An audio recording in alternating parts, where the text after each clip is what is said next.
بسم اللہ الرحمن الرحیم۔ السلام علیکم ورحمۃ اللہ وبرکاتہ۔ ناظرین، آئیے دین سیکھیں۔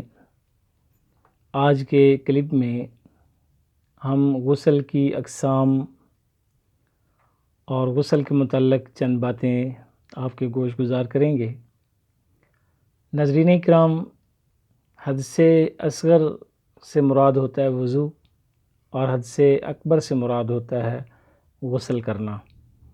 غسل کرنے کا عام معنی جو ہمارے یہاں مشہور ہے وہ ہے نہا لینا، اپنے بدن کو پاک صاف کر لینا۔ بہت سے ہمارے ایسے دوست احباب ہیں جنہیں ابھی تک غسل کے فرائض کے بارے میں علم نہیں ہے، یا اگر کسی کو اس کے فرض یاد ہیں تو اس کو اس چیز کا علم نہیں کہ ہم پر غسل واجب کب ہوتا ہے۔ ناظرین اکرام، غسل کی جو اقسام ہیں وہ 3 ہیں: فرض، سنت اور مستحب۔ اب جیسا کہ اس سے پچھلے کلپ میں، وضو والے کلپ میں نے آپ کے سامنے یہ بات واضح کی تھی کہ فرض کی تعریف یہ ہے کہ اللہ تعالیٰ کا وہ حکم جو قرآن کریم کی نص قطعی سے ثابت ہو اور اس کے انکار کرنے سے بندہ دائرہ اسلام سے خارج ہو جائے، اسے فرض کہتے ہیں۔ ناظرین، غسل فرض کب ہوتا ہے؟ یہ بہت سے لوگ ہیں جنہیں اس بارے میں علم نہیں ہے، بلکہ آپ کہہ سکتے ہیں کہ اکثریتی طبقہ ایسا ہے جو یہ نہیں جانتا کہ ہم پر غسل کب لازم ہوتا ہے۔ تو آئیے بالترتیب آج کی اس کلپ میں آپ کے سامنے سردست پیش کرتا ہوں کہ وہ کون سی چیزیں ہیں جن کی وجہ سے ہم پر غسل واجب ہو جاتا ہے۔ ناظرین اکرام، 2 چیزیں اس میں ایسی ہیں جس کے بارے میں علماء کا اختلاف ہے۔ بعض اس کو مستحب میں شامل کرتے ہیں اور بعض اس کو فرائض میں شامل کرتے ہیں۔ نمبر 1، کسی کافر کا اسلام قبول کر کے اسلام میں داخل ہونا، تو ایسی صورت میں اس کے لیے غسل کرنا واجب ہے، اور بعض اس کو مستحب قرار دیتے ہیں۔ ناظرین اکرام، میت کو غسل دینا، جب انسان اس دنیا سے چلا جائے، فوت ہو جائے، تو اس کو غسل دینا یہ دوسری چیز ہے جس سے غسل جو ہے وہ واجب ہو جاتا ہے، اور بعض کے نزدیک یہ بھی مستحب کے درجے میں شامل ہے۔ اب وہ 4 چیزیں جو متفق ہیں، جس پر تمام علماء کرام کا اتفاق ہے کہ یہ وہ 4 چیزیں ہیں جن کی وجہ سے یوں کہہ لیجئے کہ آپ پر غسل جو ہے وہ واجب ہو جاتا ہے۔ اب ہم دیکھتے ہیں بالترتیب 4 چیزیں کیا ہیں۔ اللہ تعالیٰ کی طرف سے عورت کے ساتھ ایک فطری کمزوری ہے جو ہر ماہ میں ہر عورت کو جو ہے اس کا سامنا کرنا پڑتا ہے، جسے شریعت کی زبان میں حیض کہتے ہیں۔ اس کی کم سے کم جو مدت ہے وہ 3 دن ہے، اور زیادہ سے زیادہ جو مدت ہے وہ 10 دن ہے۔ ان ایام کے گزرنے کے بعد، بلوغت کے بعد، جب کوئی عورت بالغ ہو جاتی ہے تو اسے ان ایام کا سامنا کرنا پڑتا ہے۔ تو ان ایام کے گزرنے کے بعد، مکمل ہونے کے بعد، عورت کے لیے غسل کرنا واجب ہو جاتا ہے۔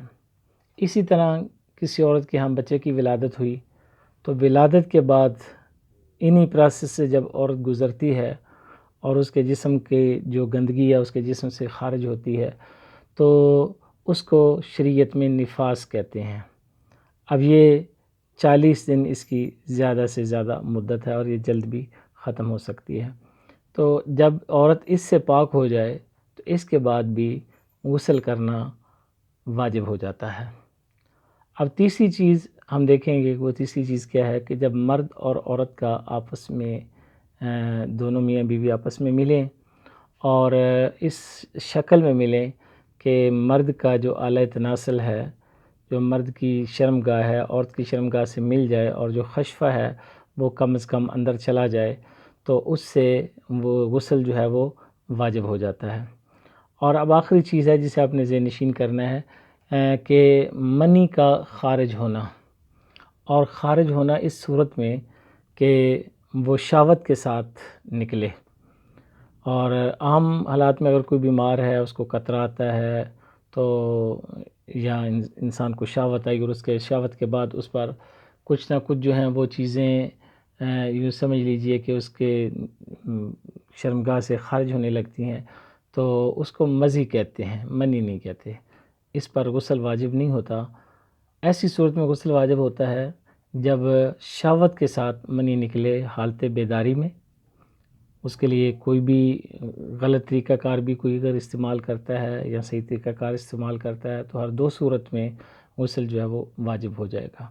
دوسری صورت ہے کہ اگر انسان سویا ہوا تھا اور انسان جب سو کے اٹھا تو اس نے دیکھا کہ اپنے اس کے لباس پر گندگی کے کچھ نشانات ہیں اور اسے یاد نہیں پڑتا کہ یہ کب اور کیسے کس وقت جو ہے وہ اس کا اخراج ہوا یا اس سے کچھ خواب آتی ہے اور اس سے کچھ یاد پڑتا ہے، تو ایسی صورت میں شہوت کا ہونا نہ ہونا وہ کوئی معنی نہیں رکھتا، تو اس صورت میں جو غسل ہے وہ واجب ہو جائے گا۔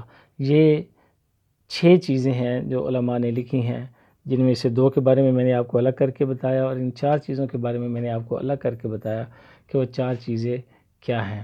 تو تفصیل کے ساتھ میں نے آپ کے سامنے رکھا ہے وہ کون سی چیزیں ہیں جن سے غسل فرض ہو جاتا ہے۔ ناظرین کرام، غسل کی دوسری قسم ہے سنت، اور اس کی چار غسل ایسے ہیں جو کرنا سنت ہے، نبی پاک صلی اللہ تعالی وآلہ وسلم سے ثابت ہے۔ اسی طرح اس کے مستحب عمل ہیں۔ تو اصل میں تو مین جو چیز ہے وہ اپنے یہ ذہن نشین رکھنی ہے کہ غسل ہم پر واجب کب ہوتا ہے۔ اب غسل کرنے کا اس کے فرائض کتنے ہیں، اس کی سنتیں کتنی ہیں، انشاءاللہ اس اگلے کلپ میں آپ کے سامنے رکھوں گا، اور پھر اس کے بعد غسل کرنے کا مسنون طریقہ کیا ہے وہ انشاءاللہ میں آپ کے سامنے رکھوں گا۔ آپ سے گزارش کروں گا کہ آپ ہمارے چینل کو سبسکرائب کیجئے اور ویڈیو کو زیادہ سے زیادہ شیئر کیجئے تاکہ زیادہ سے زیادہ لوگوں تک جو ہمارا پیغام ہے وہ پہنچ سکے۔ السلام علیکم ورحمۃ اللہ وبرکاتہ۔